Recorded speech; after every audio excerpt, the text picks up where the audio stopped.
Hey, Soul Survivors. I had a viewer who was very open, honest, and kind of self-aware of what his needs are. And is it toxic or healthy? So he goes, yeah, that reassurance that there's something wrong with me. That was hot. I am definitely attracted to evil, wicked, nasty women. The crazier, the better. Until I can figure out how to change that in myself, I'm not going near any of them. So he knows that he is not in the state to have a healthy relationship. So why are we drawn to toxic people?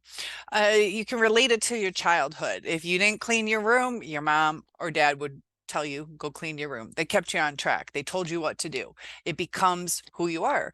You forget to do things, so you might want a husband that says, hey, can you make sure that the dishes are done? It keeps things going. It's what you've felt comfortable, what creates a whole picture. So he must have been told that there was something wrong with him. And these, evil, wicked, listen to how he even called them evil, wicked, nasty, not wild and carefree, things like that. So he knows that it's evil, but he says that is so hot. And, you know, sometimes when we're either squashed where we weren't allowed to do certain things, that the wildness might seem exciting. It's something we get to experience. Or if it's taboo, where, we were to be the good kid and we want to feel free to compensate for that we felt too held back, that we overcompensate by doing super wild things. So as far as stability in a relationship, that's only going to fall apart. And, I'm glad that he's realizing what it takes to have a healthy relationship. It takes working on ourselves.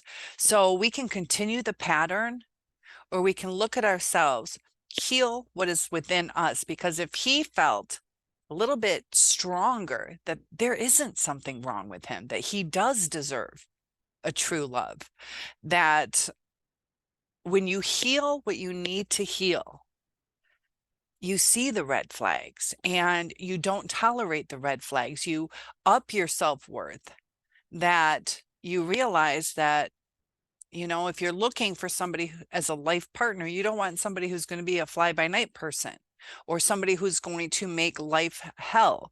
Evil, wicked, nasty. And a lot of times we overlook the red flags. We can see how they treat other people, and we feel that they're not going to treat us that way. In the beginning, they don't, but that's who they are.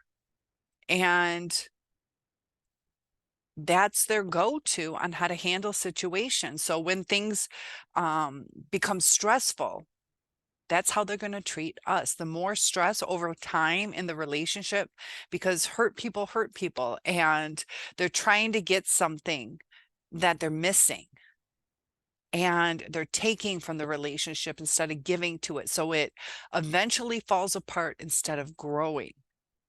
So I just thought it was really interesting on, how he says that was hot, that was sexy, and